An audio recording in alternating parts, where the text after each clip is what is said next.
Story நேரம் Tamil வியூவர்ஸ்க்கு hi. நம்ம சீரிஸோட 9th எபிசோட்ல என்ன ஆக போகுது அப்படின்னு தான் இன்னைக்கு இந்த வீடியோல பார்க்க போறோம். லாஸ்ட் எபிசோட்ல ஜிங்கி லிங்கியோ கிட்ட நான் எப்படியாவது பையன் கூட போகணும், என்ன கூட கூட்டு போறதுக்கு ஏற்பாடு பண்ணு அப்படின்னு பேசிட்டு இருந்தா அதோட தான் முடிஞ்சது. இந்த எபிசோட்ல லிங்கியோ பாக்குறான், அப்படி பையன் கூட உனக்கு போயே ஆகணுமா, சரி ஓகே என்கிட்ட ஒரு ஐடியா இருக்கு அப்படின்னு சொல்லிட்டு அவளை ஏமாத்தி அங்க இருந்து கூட்டு போயிட்டு இருக்கான்.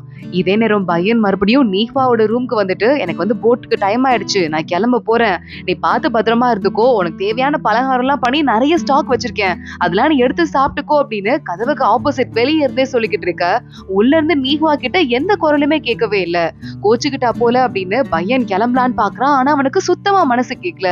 கொஞ்சம் உள்ள போயிட்டு அவன் முகத்தை பார்த்துட்டு போயிடலாம் அப்படின்னு நேரா உள்ள போறான். பார்த்தா நீஹ்வா ரூம்லயே இல்ல. நம்ம நீஹ்வா குட்டியா பொட்டி மூட்டை எல்லாம் கட்டிக்கிட்டு அங்க இருந்து கிளம்பி நேரா ஒரு மழை வழியா வெளியே போயிட்டு இருக்கா. இவனை பார்க்காமலே இருந்திருக்கலாம். இவனை பார்த்ததுக்கு அப்புறம் தான் இவனை விட்டு பிரியவே மனசு வரல. அந்த புக்ல படிச்சேன் பிரியறதுக்கே மனசு வராது அப்படின்னு, அதெல்லாம் உண்மையா இருக்கு. நடந்து போயிட்டு இருக்கவ பொத்துன்னு டக்குன்னு கீழே விழுந்துடுறா. கால் அடிபட்டுருது. கால் வேற அடிபட்டுருச்சு. இனிமே நான் எப்படி நடந்து போக போறேனோ தெரியல. அவனை பார்க்காம இருந்திருந்தா அவன் ஹெல்ப் நான் தேடவே மாட்டேன், நான் படுக்கு தனியா தானே வாழ்ந்துட்டு இருந்தேன், இப்ப அவனை பார்த்ததாலதான் அவன் ஹெல்ப் எல்லாம் தேட வேண்டியதா இருக்கு அப்படின்னு அவ சோகமா புலம்பிட்டு இருக்க. பையன் அந்த பக்கமா வரான். ஒவ்வொரு இடமா போய் தேட ஆரம்பிக்கிறான். நீஹ்வாவை காணோம். அப்படியே இருட்டாயிட்டே இருக்கு. நம்ம நீஹ்வா தனியா உட்கார்ந்துட்டு இருக்கா. பையனுக்கு விஷயத்த சொல்லாமலே கிளம்பிட்டோமே அப்படின்னு அவளுக்கு மனசு கஷ்டமா இருக்கு. கையில இந்த கீ டோக்கன் வச்சிருக்கால அதை எடுத்துட்டா. அதை எடுத்து பையன் கூட பேச ஆரம்பிக்கிறா. பையன் தேடிக்கிட்டே இருக்கவனுக்கு மெசேஜ் வர ஆரம்பிக்குது. அந்த கீ டோக்கன் அவனும் எடுத்து பாக்குறான். பையன், நான் வந்துட்டு உனக்கு ரொம்ப பாரமா இருக்கேன், என்னை எப்ப பார்த்தாலும் நீ விட்டுட்டு வேற எங்கேயாவது போற அளவுக்கு பாரமா இருக்கேன், அது எனக்கு சுத்தமா பிடிக்கல, நான் படுக்கு தனியா என் வாழ்க்கையை வாழ்ந்துட்டு இருந்தேன், அதே மாதிரியே நான் கண்டினியூ பண்ணிக்கிறேன், நீ படுக்கு உன் வாழ்க்கையை வாழ்ந்துக்கோ, உனக்கு யாருமே பாரமா இருக்கிறதுல எனக்கு கொஞ்சம் கூட இஷ்டமே இல்ல, உன் கூட இருந்த நாள்லாம் நான் ஹாப்பியா இருந்தேன், ஆனா இதுக்கும் மேல உனக்கு கஷ்டத்தை கொடுக்கறதுக்கு எனக்கு கொஞ்சம் கூட இஷ்டமே இல்லை அப்படின்னு நம்ம நீஹ்வா அழுதுகிட்டே அதுல இருந்து பேச ஆரம்பிக்க. கரெக்டா அப்பன்னு பார்த்து பையன் அதை கேட்டுக்கிட்டே பக்கத்துல வந்துடுறான். நீஹ்வா, போதுமா பேசி முடிச்சிட்டியா, கிளம்பலாமான்னு கேட்க நீஹ்வா சொல்றா, வரணும்னு ஆசையா இருக்கு, கால் அடிபட்டுருச்சு, என்னால நடக்க முடியாதுன்னு சொல்ல, உன்னை தூக்கிட்டு போறவா அப்படின்னு பையன் கூப்பிடுறான். நீஹ்வா சிரிக்கிறா. பையனும் சிரிச்சுட்டு அவளை அங்க இருந்து கூட்டு போயிட்டு இருக்கான். இன்னொரு பக்கம் நீஹ்வாவை கூட்டு போயிட்டு விட்டுட்டு நேரா அங்க ஜிங்கியை கூப்பிட்டு பையன் கெஞ்சி பாக்குறான், இவ்வளவு ப்ளீஸ் பத்திரமா பாத்துக்கோ அப்படின்னு. ஜிங்கி பாக்குறா, நானே உங்க கூட வரத்துக்கு பிளான் பண்ணிருக்கேன், அதுவும் போயும் இவ்வளவு என் கூட விட்டு போறீங்களா, வாய்ப்பே இல்லைன்னு சொல்ல பையனுக்கு என்ன பண்றதுன்னு புரியல. ரொம்ப கன்ஃபியூசிங்கா இருக்கு. ரெண்டு பேரும் கொஞ்சமாவது ஒருத்தங்க அட்ஜஸ்ட் பண்ணி இங்க இருந்துக்கோங்க, அப்பதான் எனக்கு வசதியா இருக்கும்னு சொல்ல, என்னை விட்டு போக மாட்டேன்னு தானே சொன்ன அப்படின்னு நீஹ்வா வேற கேட்க ஆரம்பிக்கிறா. கரெக்டா அப்போ நம்ம லிங்கியும் அங்க வந்துடுறான். ரெண்டு பேரும் சண்டையே போட வேண்டாம், நம்ம 4 பேரும் ஒன்னா கிளம்புறதுக்கு கூட சான்ஸ் கிடைச்சிருச்சு அப்படின்னு பையனை பார்த்து அந்த சீஃப் டாக்டரை பார்த்து பேச சொன்னல, அவருக்கு லெட்டர் அனுப்புனேன், அவர் இன்னும் ஒரு 15 நாள்ல நீஹ்வாவை கூட்டிட்டு அங்க வர சொல்லிருக்காரு, சோ இப்ப நம்ம கிளம்புற மாதிரி கிளம்பணும்னா அவளையும் கூட்டு போறதுக்கு வசதியா இருக்கும்ல அப்படின்னு சொல்ல, நீஹ்வாவை பார்த்துட்டு நம்ம பையன் சொல்லிக்கிட்டு இருக்கான், நீஹ்வா இங்க பாரு, முக்கியமான விஷயம், ஆனா நீ ரொம்ப ரொம்ப கேர்ஃபுல்லா இருக்கணும் அப்படின்னு சொல்ல, நான் பாத்துக்கிறேன் அப்படின்னு நீஹ்வா சொல்லிடுறா. இந்த ட்ரெஸ் போட்டு வர வேண்டாம், வேற ட்ரெஸ் சேஞ்ச் பண்ணிக்கோங்க அப்படின்னு சொல்ல, நம்ம நீஹ்வா உள்ள வேலைக்கார பொண்ணுங்க கூட்டு போயிட்டு இருக்காங்க. அழகழகா ட்ரெஸ் பண்ணிட்டு வர அவளுக்கு ஒரே வரவே வெக்கமா இருக்கு. பையன் முன்னாடி முகத்தை காட்டுறதுக்கே வெக்கப்பட்டுட்டே இவ வெளியே வந்து நிக்க பையன் பாக்குறான். ட்ரெஸ் நல்லதா இருக்கு அப்படின்னு சிரிச்சுட்டே சொல்றான். ஆனா லிங்கியும் பாக்குறான், இந்த ட்ரெஸ் வேண்டாம், வேற ட்ரெஸ் சேஞ்ச் பண்ணிட்டு வா அப்படின்னு சொல்லிடுறான். உடனே நம்ம நீஹ்வாவை உள்ள கூட்டு போயிடுறாங்க. லிங்கியும் நேரா ஜிங்கி கிட்டையும் வந்துட்டு, நீயும் இந்த மாதிரி இந்த ட்ரெஸ் போட்டு வராத, ரொம்ப கிராண்டா இருக்கு, நம்ம கிட்ட கவனத்தை கொண்டே வராத மாதிரி வேற ஏதாவது சிம்பிளா ட்ரெஸ் போட்டுவான்னு சொல்ல, நீ எல்லாம் சொல்லி நான் கேட்க வேண்டி இருக்கு பாரு அப்படின்னு ஜிங்ஜி அங்க இருந்து கிளம்பி போறா ட்ரெஸ் சேஞ்ச் பண்றதுக்கு. நீஹ்வா ஜிங்ஜி ரெண்டு பேருமே இப்ப ட்ரெஸ் சேஞ்ச் பண்ணிட்டு வராங்க. பையன் மாதிரி ட்ரெஸ் போட்டிருக்காங்க, கொஞ்சம் கூட பொண்ணு மாதிரியே இல்லாம நம்ம நீஹ்வா தலையில கேப் எல்லாம் வச்சு ஒரு பையன் மாதிரி ட்ரெஸ் போட்டு வர, ஜிங்ஜியும் அதே மாதிரி பசங்க ஹேர் ஸ்டைல் பண்ணிட்டு வரா. பார்த்துட்டு இது நல்லா இருக்கு, இப்ப போலாம் அப்படின்னு நம்ம லிங்கியும் சொல்லிடுறான். ஓகே கிளம்பலாமா அப்படின்னு 4 பேரும் அங்க இருந்து கிளம்ப ஆரம்பிக்கிறாங்க. போட் மேல ஏறி நின்னுக்கிட்டு இதுவரை நான் போட்டையே பார்த்தது இல்ல, ரொம்ப அழகா இருக்கு நீஹ்வா ஓட ஆரம்பிக்க. இங்க பாரு, ஓவரா ஓடி கவனத்தை நம்ம பக்கம் திருப்பிடாத, அமைதியா எப்பவுமே இருக்கணும் புரியுதா, பையனுக்கு கஷ்டத்தை கொடுக்கவே கூடாது அப்படின்னு அங்க போயிட்டு நம்ம ஜிங்ஜி சொல்ல ஆரம்பிக்க. உடனே நீஹ்வா சொல்றா, உனக்கு தெரியாதா பையனுக்கு நான் கஷ்டம் கிடையாதான், நான் ரெஸ்பான்சிபிலிட்டி, அவரோட பொறுப்பு நான் அவ்வளவுதான் அப்படின்னு சொல்ல, நீ பையனுக்கு கஷ்டமே தான், வா போலாம் அப்படின்னு நம்ம நீஹ்வாவை உள்ள கூட்டிட்டு வந்துடுறா. உள்ள போனா இங்க வந்து கொஞ்சம் ரூம்ஸ் தான் இந்த போட்ல இருக்கு. யார் யார் கூட ரூம் ஷேர் பண்றது அப்படின்னு அப்படின்னு பேசிட்டு இருக்காங்க. பையன் சரி ஓகே இங்க பாரு லிங்கு, நம்ம 2 பேரும் ஒரே ரூம்ல ஸ்டே பண்ணிக்கலாம்னு சொல்ல லிங்கு பாக்குறான். டேய் உன் கூட மனுஷன் ரூம்ல ஸ்டே பண்ணுவானடா, இப்ப பாரு மெடிடேஷன் பண்ணி உயிர் எடுப்ப, ரூல்ஸ்னு பேசுவ, அதெல்லாம் சரிப்பட்டு வராது அப்படின்னு அவன் ஒரு பக்கம் கத்த ஆரம்பிக்க நீஹ்வா ரொம்ப கேஷுவலா பாத்துட்டு சரி ஓகே இது ஒண்ணும் கஷ்டம் கிடையாது, நான் வேணா வந்துட்டு பையன் கூட ரூம்ல இருந்துக்கிறேன்னு சொல்ல பையனே ஷாக் ஆயிடுறான். என்னமா பேச்சு பேசுறா பாரு அப்படின்னு. நம்ம பையனும் லிங்குவும் சேர்ந்து ஒரு ரூம் ஷேர் பண்ணிக்க வேற வழியே இல்ல, ஜிங்ஜியும் நீஹ்வாவும் ஒரு ரூம்க்கு வந்துடுறாங்க.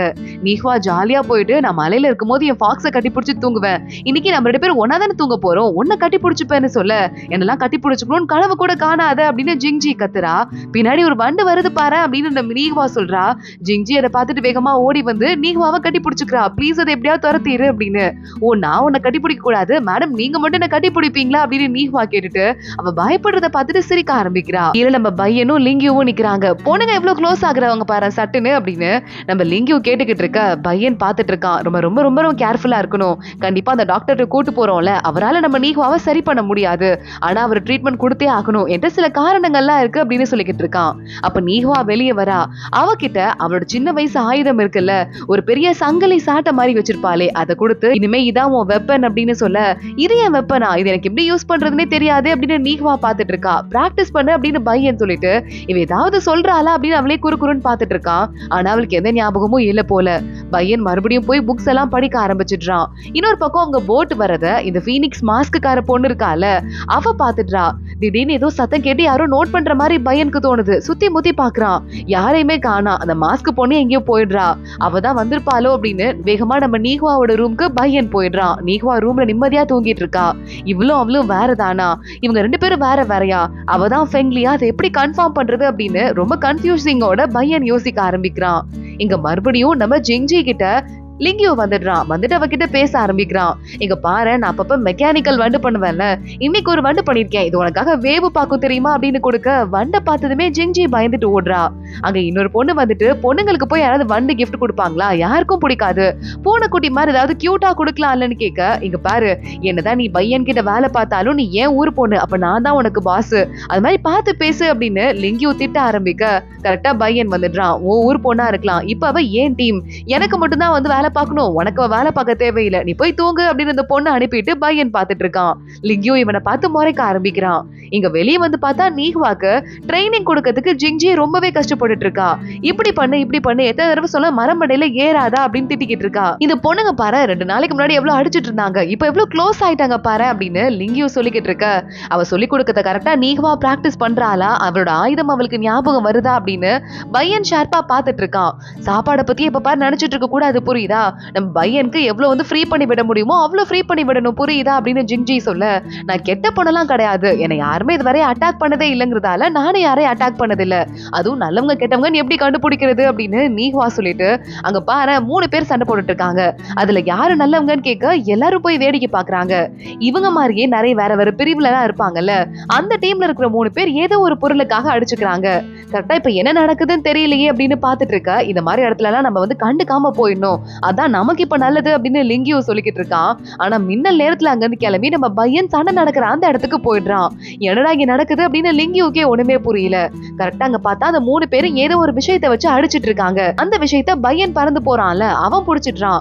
அப்பதான் தெரிய வருது அங்க என்ன பேசுறாங்களோ அதெல்லாம் ஒட்டு கேட்கிற பவர் வேற நம்ம ஜிங்ஜிக்கு இருக்கு. என்ன பேசுறாங்க அப்படின்னு கேட்க ஜிங்ஜி எல்லாத்தையும் அங்க பையன் கிட்ட அவங்க என்னென்னலாம் சொல்றாங்களோ அதெல்லாம் காதுல வாங்கி சொல்ல ஆரம்பிக்கிறா. அதுபடி இந்த மாஸ்க் போட்ட பொண்ணு இருக்கால, இந்த டோக்கனை ஊருக்குள்ள ரிலீஸ் பண்ணிருக்கா. இந்த டோக்கனை யார் கொண்டு வராங்களோ அவங்க அந்த மாஸ்க் போட்ட பொண்ணு கூட சேர்ந்து இருக்கிறதுல பொக்கிஷம் எல்லாம் ஒரு ரூம்ல இருக்கு, அந்த ரூம்குள்ள போறதுக்கான சக்தி அவங்களுக்கு கிடைக்கும். 2 பேரும் உள்ள போயிட்டு எந்த மேஜிக் புக் வேணும்னாலும் எடுத்துக்கலாம் அப்படின்னு இருக்கு. சோ அதை அடையிறதுக்காக தான் ஆளுக்கு இந்த கீக்காக அடிச்சிட்டு இருக்காங்க. அந்த கீயை தான் இப்ப நம்ம பையன் கையில புடிச்சிட்டு இருக்கான். பையன் கிட்ட அவங்க ரொம்ப மரியாதை இல்லாம பேச அவங்களை காப்பாத்துறதுக்கு நம்ம லிங்கியோ ஜிங்ஜி 2 பேரும் அங்க இருந்து கிளம்பி போயிடுறாங்க. நீஹ்வா போகாம அங்க இருக்க மத்த 3 பொண்ணுங்க தடுத்துட்டு இருக்காங்க. என்ன 3 பேரும் ஒரே டீம்ல இருந்து வந்திருக்கீங்க, எங்களை எதுக்குறதுன்னு முடிவு பண்ணிட்டீங்களான்னு கேட்க இந்த டோக்கன் எங்க கிட்ட தான் இருக்கு, அந்த ட்ரெஷரிக்குள்ள நாங்க தான் போக போறோம், அந்த அதிசய புக்கை நாங்க தான் எடுக்க போறோம் அப்படின்னு சொல்லிட்டு நம்ம பையன் சொல்லிட 3 பேரும் அமைதியா அங்க இருந்து கிளம்பி போயிடுறாங்க. மறுபடியும் 3 பேரும் கிளம்பி போட்டுக்கு வந்துடுறாங்க. இப்ப நம்ம என்ன பண்ண போறோம் அப்படின்னு நீஹ்வா வேகமா பையன் கிட்ட போயிட்டு உனக்கு உடம்புல அடி எதுவும் படல அப்படின்னு கேட்டுட்டு இருக்கா. இல்ல அடிலாம் படல, நான் நல்லா தான் இருக்கேன் அப்படின்னு பையன் சொல்லிக்கிட்டு இருக்கான். லிங்கியோ கேக்குறான், இப்ப என்னடா எதுக்காக நீ எப்பயுமே கவலையே படாம இருப்ப, யார் போய் ஏதாவது பிரச்சனையில தலையிட்டாலும் நீ தலையிட மாட்ட, நீ எதுக்காக போன அப்படின்னு கேட்க, இங்க பாரு அந்த பொண்ணு மாஸ்க் போட்ட பொண்ணு இருக்கால, இந்த டோக்கனை அவளே ரிலீஸ் பண்ணிட்டு அந்த ட்ரெஷரிக்குள்ள போறதுக்கு ஒரு ஆளுங்களை கூப்பிட்டுருக்கா. கண்டிப்பா அவ யாரையோ வெளியே வர வைக்கிறதுக்காக தான் அந்த மாதிரி பண்ணிருக்கான்னு தெரியலையான்னு கேட்க, ஆமா அப்படின்னதும் அந்த ஆள் யாருமே இல்ல, அது நான் தான் அப்படின்னு நம்ம பையன் சொல்லிடுறான். கரெக்டா அந்த நேரத்துல நீஹ்வா வந்துட்டு இந்த கீ ரொம்ப அழகா இருக்கு அப்படின்னு கையில இருக்கிறத பாத்துட்டு இருக்க, பிடிச்சிருந்தா வச்சுக்கோ அப்படின்னு பையன் கொடுத்துடுறான். இது முக்கியமான பொருளாச்சே அப்படின்னு நம்ம ஜிங்ஜி வந்து கேக்குறா. இல்ல பரவாயில்ல, இது ஒரு கீ தானே, இருந்துட்டு போட்டோம் அப்படின்னு பையன் சொல்ல, அப்ப எனக்கு வேணும் அப்படின்னு ஜிங்ஜி கேட்டுட்டு இருக்கா. நீஹ்வா உடனே கொடுக்க மாட்டேனே அப்படின்னு அங்க இருந்து ஓட ஆரம்பிக்க, இவளும் துரத்திட்டு பின்னாடியே ஓடுறா.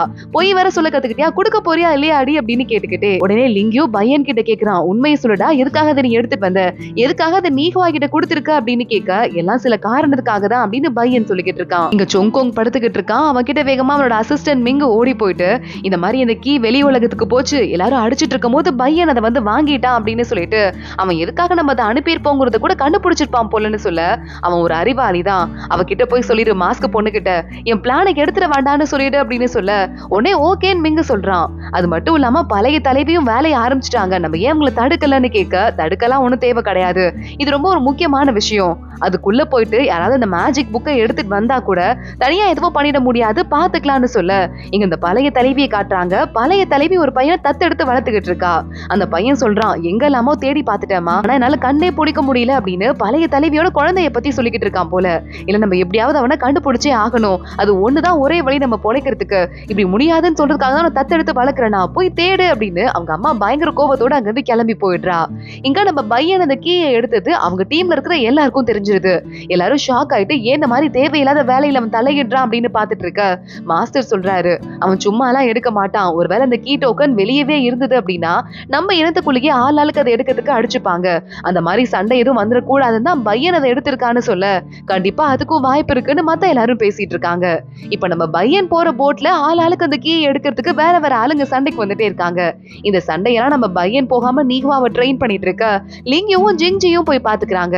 அந்த ரெண்டு பேரும் சண்டையெல்லாம் முடிச்சுட்டு வந்துட்டு எடுக்க முடியாதுன்னு தெரிஞ்சும் மறுபடியும் ஏன்டா வந்துட்டே இருக்காங்கன்னு கேட்க, பையன் சொல்லிக்கிட்டு இருக்கான், அனுப்புற ஆள் தான் வந்துட்டு இருக்காங்க, இன்னும் யாரு மெயினான ஆள் அனுப்புறாங்களோ அவங்க இன்னும் வரலன்னு சொல்ல, அப்ப இன்னும் வேற ஆளுங்க வர போறாங்களா அப்படின்னு கேட்டுட்டு, நம்ம அவங்களையும் சமாளிக்கணுமா அப்படின்னு லிங்கியூ கேக்குறான். சமாளிக்க தேவையில்லை அப்படின்னு பையன் சொல்லிடுறான். இங்க நேரா அந்த அரக்க டீம்லயே வேற வேற பிரிவுல இருக்கவங்க கிட்ட நாங்க போய் ட்ரை பண்ணோம், எடுக்க முடியலன்னு சொல்ல, நம்ம எப்படியாவது அவனை கண்டுபிடிச்சே ஆகணும், சீக்கிரம் போ அப்படின்னு அந்த லேடி ஹெட் இருக்கால அவ அனுப்பிட்டு இருக்கா. இங்க பார்த்தா நம்ம பையன் 4 பேரோட சேர்ந்து ஒரு போட் ஒண்ண புடிச்சு இவங்க எல்லாம் ஒன்னா சின்ன ஒரு போட்ல கிளம்பி வந்துகிட்டு இருக்காங்க. தலைலாம் ஒரு மாதிரி சுத்துற மாதிரி இருக்கு அப்படின்னு நீஹ்வா பையன் மேல படுத்துக்க, கடல் டிராவல் அவளுக்கு ஒத்துக்கல போலன்னு சொல்ல, ஏன் நான் நல்லா தானே இருக்கேன் அப்படின்னு ஜிங்ஜி கேக்குறா. ஆனா எனக்கே இப்ப தலை லேசா சுத்துற மாதிரிதான் இருக்கு அப்படின்னு, அப்போ ஏன் தோல் மேல சாஞ்சுக்கோ அப்படின்னு நம்ம லிங்கியோ சொல்லிக்கிட்டு இருக்கான். அவ்வளவு மேல சாஞ்சிட்டு ஆடாம வாடா அப்படின்னு சொல்ல, நான் ஆடலமா போட் ஆடுதுன்னு திட்ட ஆரம்பிக்கிறான்.